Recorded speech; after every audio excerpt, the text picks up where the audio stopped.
요한복음 11장 32절부터 44절까지 함께 보시겠습니다. 요한복음 11장 32절로부터 44절까지 제가 봉독하겠습니다. 우리 눈으로 잘 따라 읽어주시기 바랍니다. 마리아가 예수 계신 곳에 가서 배웠고 그 발 앞에 엎드려 이르되 주께서 여기 계셨더라면 내 오라버니가 죽지 아니하였겠나이다 하더라.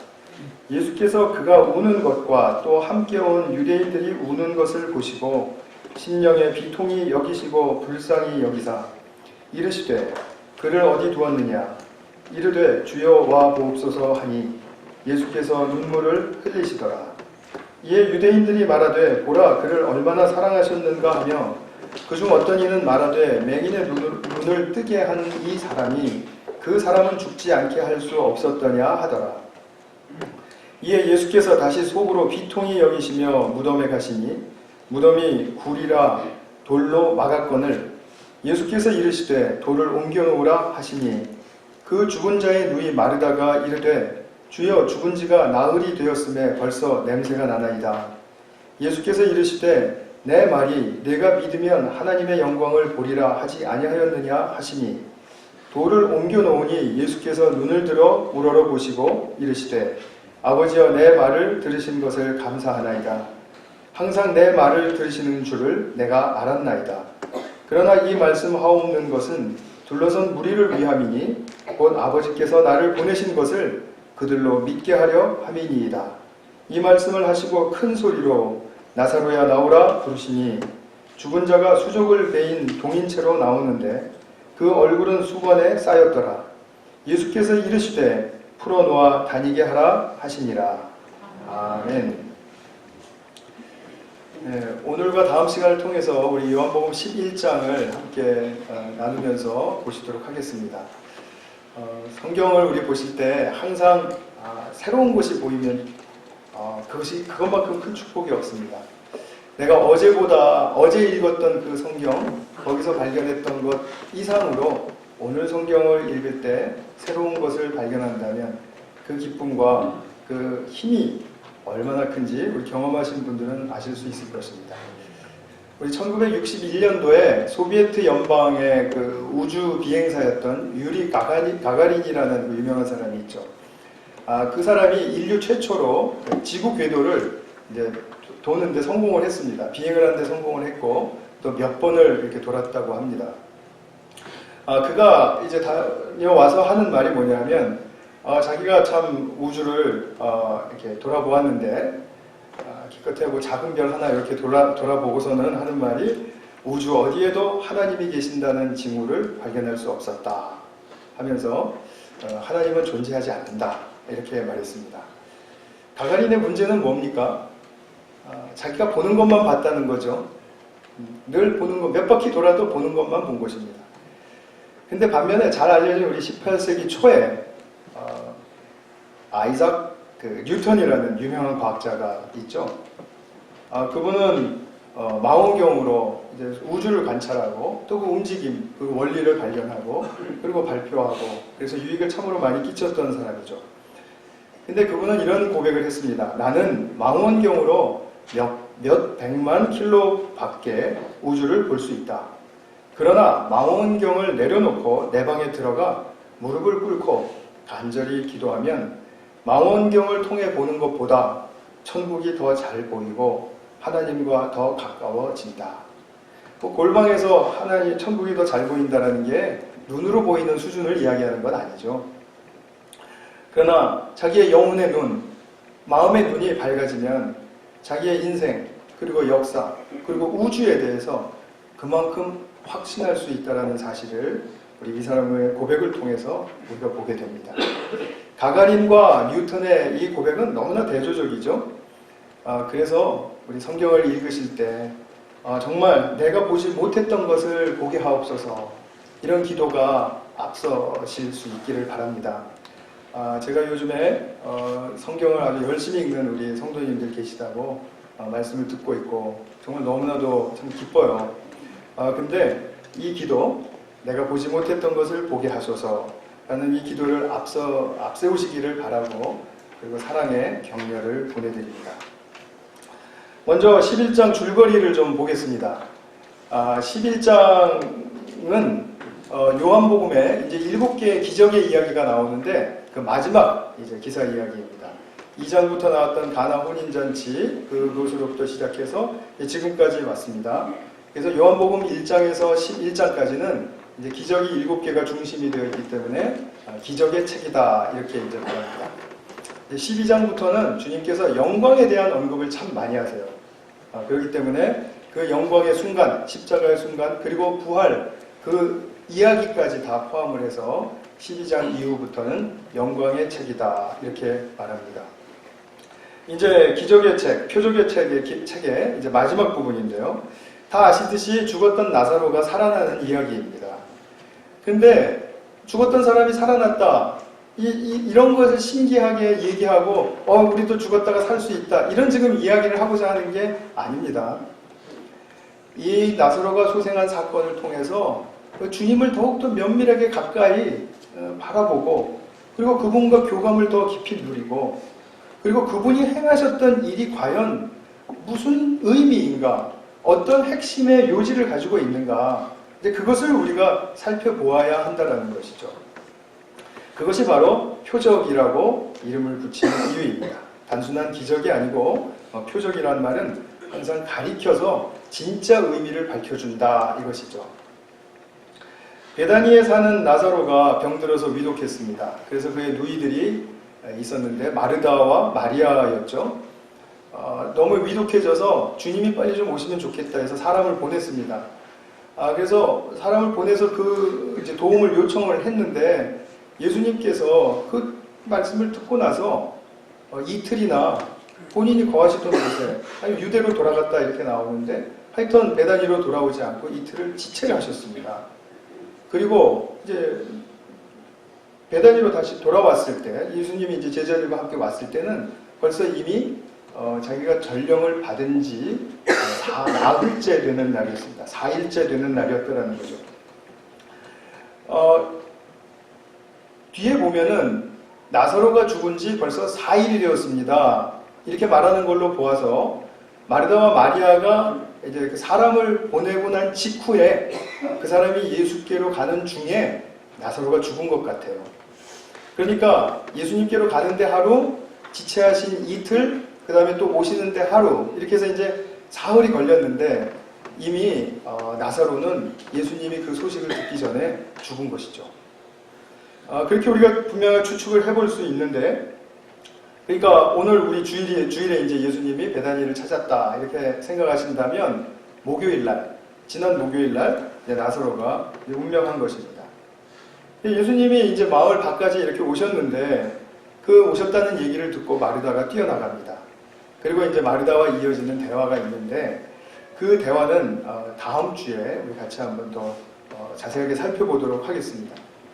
그리고 마르다와 대화를 끝내신 후에 마리아도 또 나가서 주님을 영접하죠. 그때 마리아가 마르다와 똑같은 말을 합니다. 주께서 여기 계셨더라면 내 오라버니가 죽지 아니하였겠나이다. 정말 왜 지금에서야 오셨어요? 하는 그런 정말 서운한 마음을 담은 말이죠. 그리고 33절에 사도 요한은 이렇게 서술합니다. 예수께서 그가 우는 것, 마리아가 우는 것과 함께 온 유대인들이 우는 것을 보시고 심령의 비통이 여기시고 불쌍히 여기셨다. 이렇게 말합니다. 이 말씀 기억해 두시기 바랍니다. 그리고 예수님은 사람들에게 물으십니다. 그를 어디 두었느냐? 오늘 설교 제목이죠. 사람들이 말합니다. 주여 와서 보시옵소서. 이러니까 예수께서 눈물을 흘리셨다. 이렇게 기록하고 있습니다. 예수님의 눈물을 본 유대인들이 이제 각자 또 서로 다른 이야기들로 이제 이야기합니다. 보라 나사로를 얼마나 사랑했으면 저렇게 나사로의 죽음에 눈물을 흘리실까 이런 말도 하고요. 또 어떤 사람은 아니 그렇게 사랑한다면 우리 구장에서 보셨듯이 맹인의 눈을 뜨게 한 사람 아니냐. 그 사람은 왜 죽도록 그러니까 나사로는 왜 죽도록 내버려 두었는가 하고 또 이렇게 이제 의문을 던지기도 합니다. 거기에 예수님은 또 다시 속으로 비통히 여기시며 무덤에 가셨다 이렇게 말합니다. 오늘 우리가 보고 싶은 내용이 바로 여기까지입니다. 우리가 지금 눈치채셨겠지만 우리 두 번째 단락에서 좀 보고 싶은 것은 예수님의 비통함과 눈물에 관한 것입니다. 예수님은 나사로의 위독함을 전달자로부터 들었을 때 이미 그가 죽었음을 아셨습니다. 그리고 일부러 이틀 동안을 지체하신 거죠. 결론부터 말씀드리면 예수님은 나사로를 완전히 죽게 한 다음에 그다음에 다시 살리실 의도를 가지고 계셨던 것입니다. 그 내용은 이제 우리 다음 주에 좀 보도록 하고요. 우리가 죽은 사람이 있는데 그 죽은 사람을 이제 슬퍼하는 그 가족들과 친구들 이제 그들을 보러 가신 거예요. 그리고 이제 물론 나사로를 살리기 위한 목적도 있으셨던 거죠. 근데 성경은 이렇게 오늘 11장을 전체를 이렇게 한번 보시면은 좀 특이한 부분이 나옵니다. 그 특이한 부분이 뭐냐면 마르다와 마리아를 만나시기 전까지는 예수님의 그 마음의 감정을 표현하는 구절이 없습니다. 그런데 갑자기 33절 이하로부터 마리아가 우는 것과 유대인들이 또한 우는 것을 보시고 심령의 비통함을 느끼셨다. 그리고 또 우리 38절에서도 보셨듯이 또 다시 속으로 비통함을 느끼셨다. 이런 표현이 있고 또 33절 후반부에 보면은 불쌍히 여기셨다. 이런 말씀도 나오고요. 그 다음에 35절에서는 급기야 예수님께서 우셨다. 이런 그 마음의 상태, 예수님의 마음의 상태를 다양하게 표현하는 이 글들을 우리가 좀 눈여겨볼 필요가 있다는 것이죠. 성경 어디에도 예수님의 그 내면의 마음의 상태가 이렇게 다양하게 또 밀집되어서 여러 번 반복해서 나타난 곳이 없습니다. 그래서 오늘 본문은 참 중요합니다. 이 예수님의 마음의 상태를 우리가 10분 공감하고 그리고 그렇게 함으로써 과연 무엇이 일어나는 것인가에 대한 깨달음이 있으시기를 바랍니다. 예수님이 무엇을 보고 비통히 여기시고 그리고 불쌍히 여기시고 눈물을 흘리셨습니까? 그냥 우리가 이 성경을 그냥 훑어보면은요, 나사로가 죽으셨으니까 그 슬픔을 슬퍼하셨다. 우리는 그냥 그렇게 알고 넘어갑니다. 근데 성경을 꼼꼼히 보시면은 제가 아까도 강조 말씀드렸지만 예수께서는 마리아가 우는 것과 유대인들이 우는 것을 보시고 심령의 비통이 여기셨습니다. 맞습니까? 보고도 모른 척 하시면 안 됩니다. 보셨잖아요. 그리고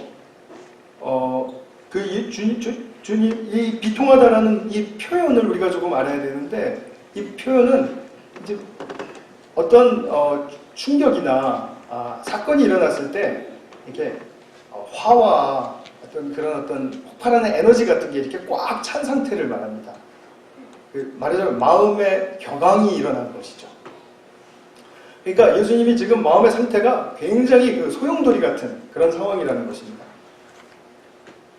인간이신 예수님이 그런 우리와 같은 마음의 상태를 가지실 수 있죠.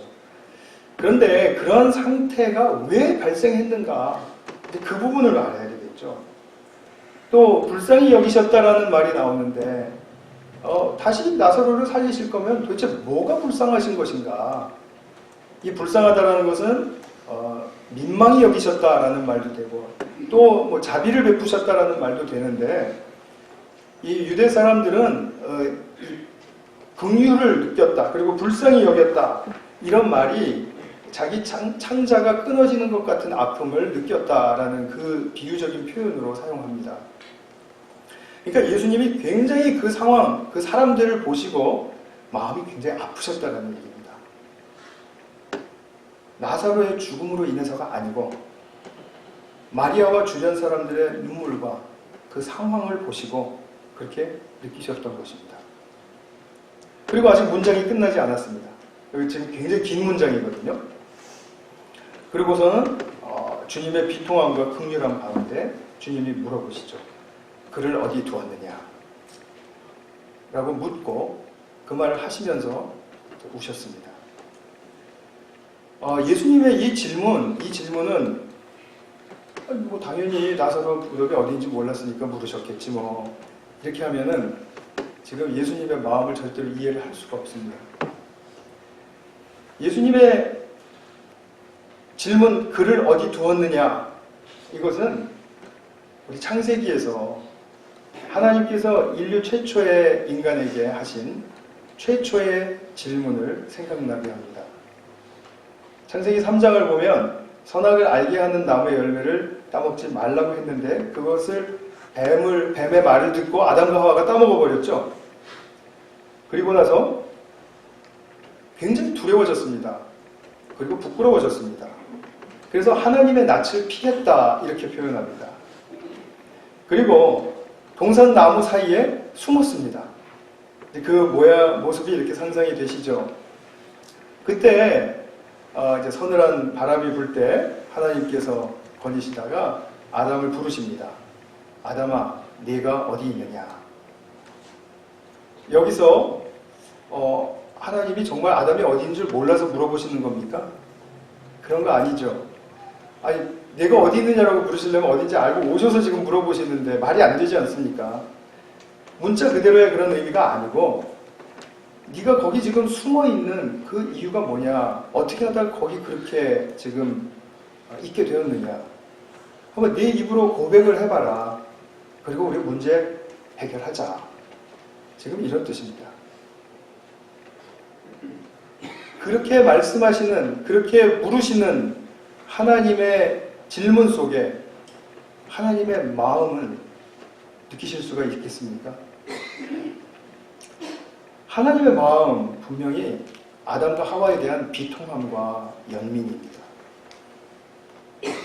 분명히 선악을 알게 하는 나무의 열매를 먹으면 반드시 죽으리라, 이렇게 말씀하셨죠. 창세기 2장 17절의 말씀입니다. 근데 죽으리라고 하신 것이 이게 육신의 생명이 이렇게 딱 그 자리에서 끊긴다라는 것이 아닌 건 뭐 너무나도 맞습니다. 왜냐하면 아담과 하와가 그냥 그 자리에서 죽지 않았거든요. 그러니까 그런 차원에서의 죽음을 이야기하고 있는 것이 아니죠. 하나님께서는 무엇을 걱정하셨냐면, 인간이 선과 악을 알게 되면 그 사이에서 갈등하면서 잘잘못 따지고 옳고 그름을 따지게 되면 그럼 그러한 삶의 방식이 우리를 죽음의 길로 이끌어가게 된다 라고 말씀하시고 있는 것입니다. 왜냐하면요, 잘했고 잘못했고의 사이에서 우리가 감당해야 될 그 판단이라는 것은 엄청난 에너지를 소모하게 되고, 그리고 또한 우리는 아직 미숙한 상태이기 때문에 그 누구도 100% 옳은 판단을 하고 그 판단 위에 자기의 삶을 주님의 말씀으로 이렇게 세워갈 수가 없습니다. 조금 좀 잘 이해가 안 되실지 모릅니다. 계속해서 좀 들어주시면 좋겠습니다. 지금 하나님이 선악을 알게 하는 나무의 열매를 먹지 말라고 하셨던 이유는 인간이 선과 악 사이에서 갈등하기보다는 먼저 어떤 사건이 생기면 하나님께로 달려가서 하나님께 의지하고 하나님께 의탁해서 그 결과가 하나님께서 빚어주시는 것으로 우리에게 주어질 수 있도록 그런 삶의 방식을 원하셨던 것입니다. 그런데 우리가 누가 잘했냐, 누가 잘못했냐 이거를 따지기 시작하면 이 생각은 굉장히 급박하게 우리 마음에 쳐들어오게 됩니다. 그래서 그 순간에 내가 하나님을 의지해야지, 하나님께 여쭤야지 하는 마음이 이순위로 밀려버리게 된다 이것이죠. 하나님이 경계하셨던 건 이것이라는 것이죠. 내가 이미 따지고 있지 않습니까? 뭐가 옳으냐, 뭐가 맞냐. 똑같은 말인가요? 뭐가 그러냐, 뭐가 옳으냐. 지금 이 따지고 있는 마음 속에, 그런 급박한 마음 속에 내가 하나님에 대한 그 태도가 온전하고 가장 최우선순위에 올라갈 수 있을까요? 꼭 올라갈 수 있다라고 지금 말씀하시고 있는 것 같은 느낌, 따가운 느낌이 되게 많이 들어옵니다. 근데 그건 불가능합니다. 그거는 나중에 일입니다. 따지고 뭐 이렇게 옳고 그른 거 하다가 피곤해지면 어유 주님 지금 어떻게 되는 겁니까? 이렇게 우리는 주님을 뒷전으로 밀어놓게 된다는 거죠. 선악에 대한 판단이 먼저 앞서게 되면 하나님을 향한 태도는 무력해지고 피상적이 됩니다. 벌써 이미 자기 생각이 다 들어와 있기 때문입니다. 아까 가가린의 예를 들면서 그 사람이 이미 볼 거 다 봤죠. 그리고 다른 새로운 거 볼 수 없죠. 그것과 같습니다. 제가 한 가지 좀 제게 일어난 일을 한번 나누고자 합니다. 엊그제 아침에 이제 저희 집에서 교회 쪽으로 오려고 하다 보면은 이제 그 좌회전 신호를 받아서 이제 아초로드를 이렇게 들어와서 이쪽으로 이렇게 와야 됩니다. 근데 제가 이제 신호대기에서 세 번째 차로 이렇게 서 있었는데 이제 녹색불이 탁 켜지니까 이제 첫 번째 차가 슬슬 이렇게 좌회전을 해서 이제 돌기 시작했습니다. 근데 제가 정말 믿겨지지 않는 광경이 그 순간적으로 펼쳐지게 되었습니다. 이쪽에서 오던 차가 있었는데 빨간불인 거를 무시하고 제가 생각하기로는 거기가 50마일 존인데 제가 생각하는 한 60마일, 65마일로 달려오고 있었던 것 같아요. 큰 검정색 그 픽업 트럭이었습니다. 그 차가 그냥 전속력으로 질주하면서 제 앞에 차의 그 왼쪽 운전석 쪽에 이 앞부분을 그대로 쳐버렸습니다. 정말 0.1초 사이에 일어나는 일인데 제가 영화는 많이 봐서 그런 장면이 익숙한데요.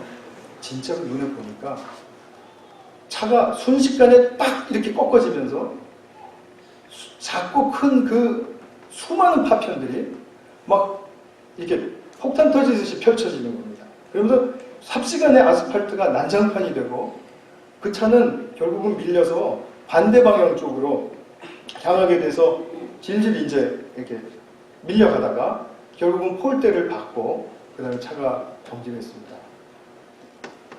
째깍 딱 2초에 일어난 일입니다. 제가 너무나 놀라서 이렇게 얼어붙었습니다.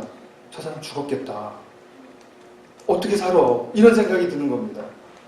근데 운전석을 보니까 이 발론이 터져 있고요. 다행히도 이 사람이 천천히 나갔나 봐요.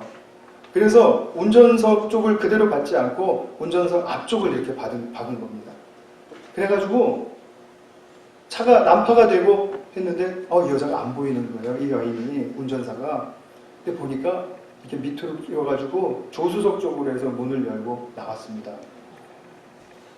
근데 막 사시나무 떨듯이 떨고 있고 막 얼굴은 눈물 범벅이고요. 그냥 말은 막 마음이 격앙이 되어가지고 말을 무슨 말을 하는데 제가 이 여인이 했던 말이 기억이 나면서 오늘 설교의 이 대목에서 제가 지금 말씀을 드리는 것입니다. 그 여인이 나오자마자 한 말이 뭐였는지 아십니까? 생각해 보십시오.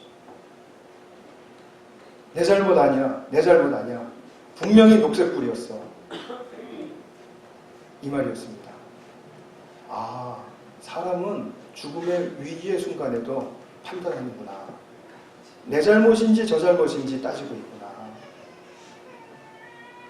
이것이 인간의 어쩔 수 없는 상태라는 거 인정하십니까? 그 여인이 아주 가녀린 중년 여인이었어요. 미국 여인이었는데 정말 너무나도 정말 불쌍해 보였어요. 그 사고난 처지도 그렇지만 그 나의 잘못이 아니라고 외치는 막 함성을 지르는 그 상황이 정말 너무나도 애처롭고 그리고 제 마음에 힘들게 공감이 되었습니다. 저게 저 사람의 이야기가 아니다. 나의 이야기이기도 하다. 우리 모두의 이야기 아닙니까? 우리는 어떤 순간에도 일이 터지면 그러면 이거 누구 잘못이야? 너무나 우리는 익숙해져 있기 때문에 제가 아까 창세기 3장을 말씀드리면서 판단이 먼저 앞서면 하나님을 섬길 수 없다라고 말씀하신 것에 동의하기가 좀 주저하셨던 거죠. 어떤 의미에서 나의 인생에도 그 여인의 일이 계속 재현되고 있습니까? 어떤 문제가 생기든지, 어떤 위기가 일어나든지, 어떤 충격을 받든지, 재앙이 닥치든지 하면 곧장 우리는 제일 먼저 무슨 생각하죠? 누구 잘못이야? 예전에 쓰나미가 한번 크게 닥쳤을 때 동남아시아 쪽에서 많은 사람들이 죽고 피해를 많이 입었죠. 어떤 목사가 그 사람들이 하나님을 섬기지 않고 우상 숭배해가지고 그렇게 벌 받았다라고 그런 쓰레기 같은 말을 하는 사람이 있다라는 거죠. 불쌍히 여기는 것이 먼저입니다. 정말 참 우리는 누가 잘못해? 저 사람들 잘못했으니까 벌 받은 거야. 이렇게 나가는 이 자동적인 인간의 심보는 어디서 왔습니까? 선악을 알게 하는 나무의 열매를 먹은 데서 온 것입니다. 우리 모두 먹었습니다. 어떤 사람은 그래요. 아담과 하와가 그냥 열매를 먹었는데 우리 모두 다 죄인이라 그러고 그거 너무 억울하지 않아요? 제발 천진한 말씀 좀 이제 그만하시면 좋겠습니다. 그런 거 아닙니다. 기독교를 몰라도 너무 모르니까 교회 안에서도 그런 말이 나옵니다. 국정농단 일어났잖아요. 사건의 전모를 들었죠. 그럼 곧장 드는 생각은 뭡니까? 이제 아시죠? 누구 잘못이야? 역사 속에서 교회가 많은 실책을 저질렀습니다. 아주 못된 짓도 많이 했습니다. 기독교 정신을 제대로 배우지 못한 교회 책이냐? 아니면 아예 하나님 책이냐? 누구 잘못이야? 만약 관계가 건강하지 못하다면 상대 잘못이냐? 내 잘못이야? 따지죠.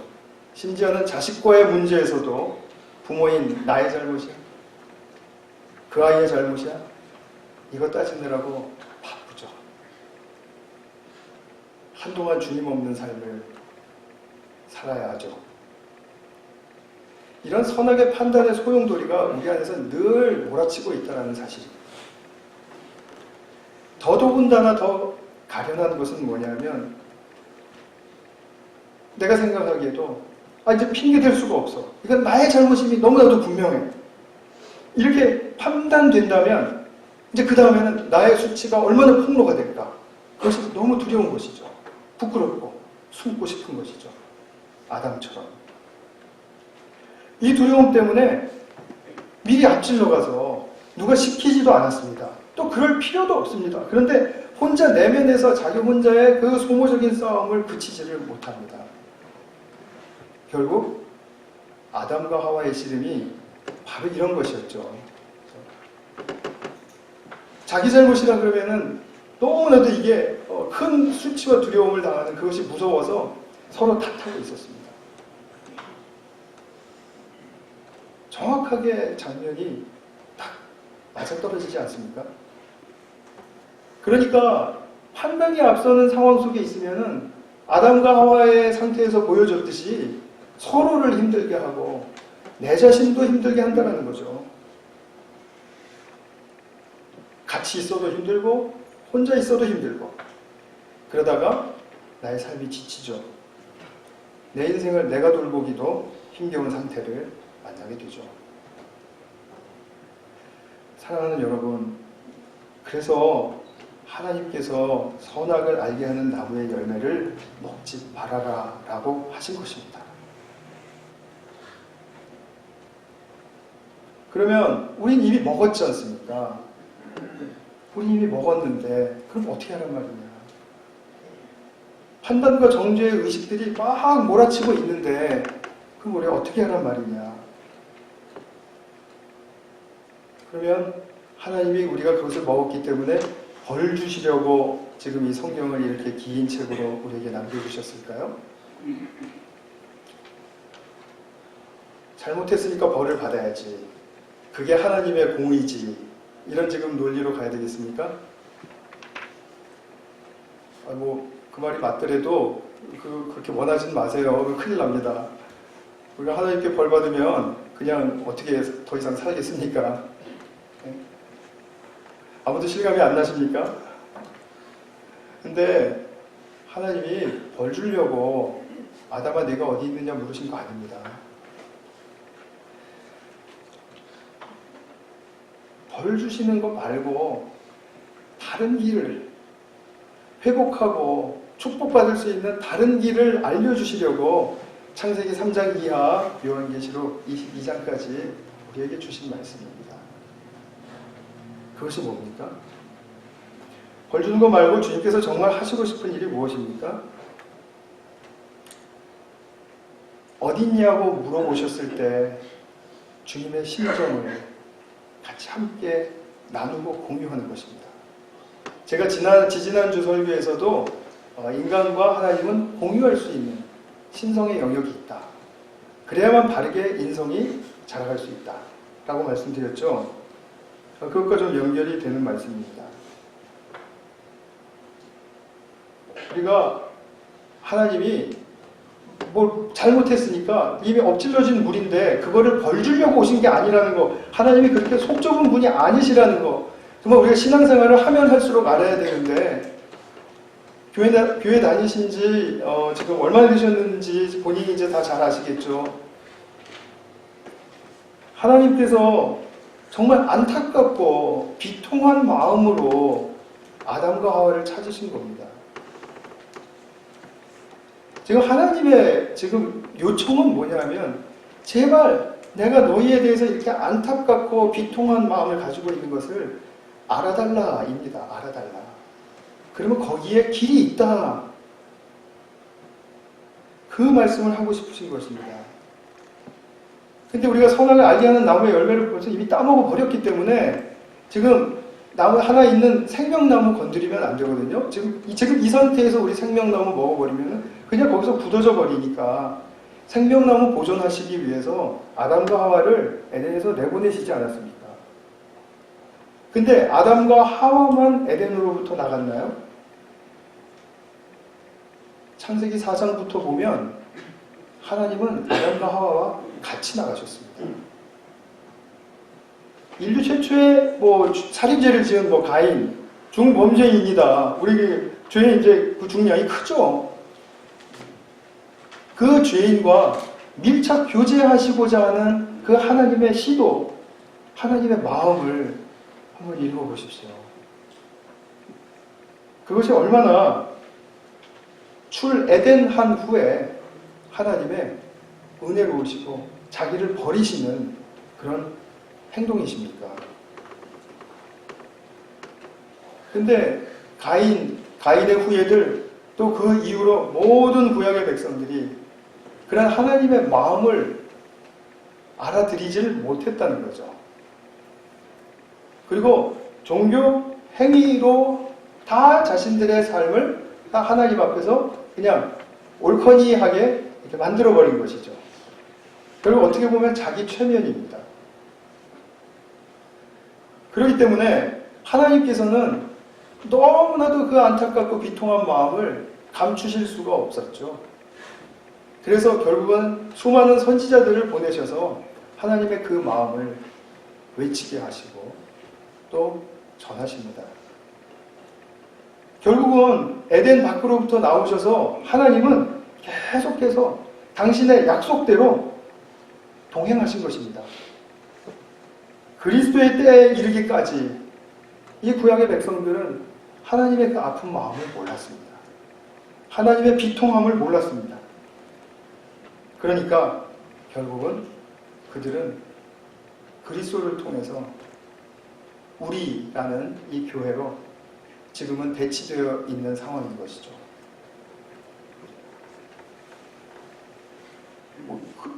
예수님께서 그를 어디 두었느냐? 이 질문은 지금 언급한 하나님의 이 비통하신 마음, 창세기부터 우리에게 전달되어 왔던 이 비통하신 마음을 모르면 이해할 수가 없습니다. 창세기 3장 이후의 모든 상황들 속에서 하나님이 어떠하셨음을, 그 마음이 어땠음을 보았다면 우리는 예수님의 이 질문 그리고 그분의 눈물을 이해할 수 있습니다. 왜냐하면 태초로부터 그 하나님의 비통함과 연민의 마음을 예수님은 그대로 품고 있으셨기 때문에 그것이 가능했습니다. 나사로 집에 오신 예수님을 마주하면서 두 자매가 똑같은 말을 했다 그랬죠. 주께서 여기 계셨더라면 내 오라버니가 죽지 아니하였겠나이다. 이게 지금 이제 보이세요? 이 말 속에서 주님 때문 아닙니까? 주님 잘못 때문 아닙니까? 지금 이렇게 탓하고 있는 거 보이세요? 아담과 하와가 했던 똑같은 일이라는 거 아시겠죠? 그런데 주님이 그 말씀을 들었으면 우리가 생각하기에는 무슨 소리야? 너희가 보낸 사람이 내게 도착하기 전에 나사로가 죽은 거 내가 다 알아. 지금 내가 그걸 아는데 나를 탓하고 있니? 이렇게 말씀하시지 않았죠. 그리고 그들을 꾸짖지도 않으셨죠. 그런 상황을 다 아시면서도 주님을 질타하는 이들의 내면의 상황, 자기들 나름대로는 지금 이렇게 판단하지 않고는 못 넘어갈 그 상황, 인간이 피해갈 수 없는 그 판단의 소용돌이 속, 그것을 보시고서는 그들을 너무나 불쌍하게 여기셨다는 거죠. 정말 우리랑은 다르죠? 근데 저는 조금 경험했습니다. 그 사고난 여인이 내 잘못 아니야, 내 잘못 아니야 그랬을 때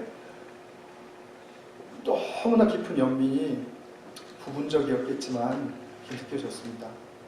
정말 그 여인을 안아주고 싶고 그리고 같이 정말 해주고 싶다는 생각이 들더라고요.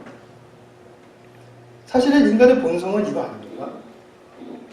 어떻게 하다 보니까 제 자랑하는 말처럼 이렇게 되버렸습니다만 그런 게 아니고 우리 누구나 다 그런 어처구니 없는 상황을 보면은 동정을 느끼게 돼 있는데 이 판단의 이 기제 때문에 이것이 작동하는 바람에 우리는 수없이 넘어진다는 거죠.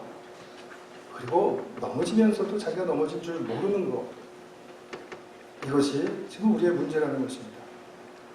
주님을 질타하는 그들의 내면의 상황이 너무나 불쌍하게 느껴지셨고 또 자기 오라버니를 상실한 그 갑작스러운 슬픔으로 빚어진 그 절망. 아니 나이 얼마 되지도 않았는데 지금 이렇게 죽어버리다니 그 인생에 대한 얼마나 큰 절망이 있었겠습니까? 그리고 또 사탄의 최종 무기였던 그 죽음 앞에서 그 자매들뿐만 아니라 거기 모였던 모든 친구 유대인들이 아주 무기력해서 세상이 끝났다는 듯이 몸부림하고 괴로워하고 있는 그 상황, 그것을 그 처지를 주님께서는 너무나도 불쌍하게 보신 것이죠. 불쌍하게 정말 그 연민을 느끼신 것입니다. 그리고 비통히 여기실 수밖에 없었다라는 거죠.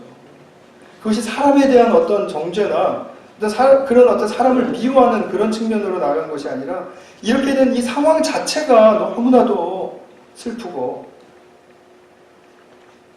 그리고 비참하다 이것이죠. 주님께는 그 마음 그거 하나밖에 없었습니다. 이것이 주님의 마음의 중심입니다.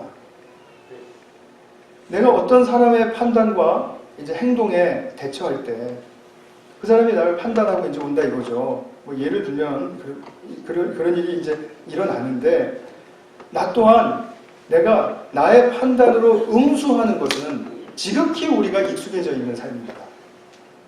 부부 관계에서도 그렇고 부모 자녀 관계에서도 그렇고 비즈니스 하는 분들도 그렇고 뭐 교회에서도 그렇고 또 우리 가르치는 우리 교육 현장에서도 그렇고 나는 판단으로 응수한다. 내 판단으로 응수한다.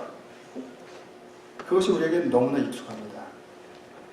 그런데 한 번이라도 나의 판단으로 응수하지 않는 수준으로 딱 조금이라도 올라갔다면 그것은 지극히 높은 수준입니다. 주님께서 원하시는 수준, 바로 이 수준이죠. 이것은 정말 사람에게는 정말 어려운 일입니다. 누구에게나 다 그러실 겁니다. 그러나 정말 우리가 이것을 오늘 말씀을 듣고 좀 의식한다면 저와 여러분이 서로의 판단으로 말미암아 사실은 어떻게 보면은 나중에 보면 왜 싸웠나 싶을 때가 좀 너무 많지 않습니까? 서로 판단하고 있었기 때문에 싸운 거거든요. 그 판단을 조금 유보해보고 그러면 과연 어떤 결과가 일어나는가 한번 우리가 경험해 볼 필요가 있지 않겠습니까? 그러면 내가 판단을 안 하고 잠깐만 기다려 보시면은 판단을 하고 있는 상대가 굉장히 이렇게 공감이 됩니다. 그리고 불쌍히 여겨지고 저나 나나 같은 편이구나 이게 됩니다. 그러면 결국은 주님의 마음을 품은 것이죠. 배운 것이죠. 그러면 무슨 일이 일어나는지 아십니까? 나는 그렇게 했을 뿐인데 그 사람이 자기 자신도 판단에 쇠사슬을 놓게 됩니다. 근데 시간은 조금 걸릴지 모릅니다. 뭐 1년, 5년, 10년 이렇게 걸릴지도 모릅니다. 그러나 계속해서 우리는 주님의 마음을 배우고 이것을 하셔야 됩니다. 말씀을 맺겠습니다. 그를 어디 두었냐 이렇게 말하실 때 그 말씀을 하시면서 주님의 눈물이 터졌습니다. 사람을 불쌍히 여기시는 비통히 여기시는 주님의 눈물 속에서 그 눈물 속에서 나사로의 희망의 빛이 비춰집니다.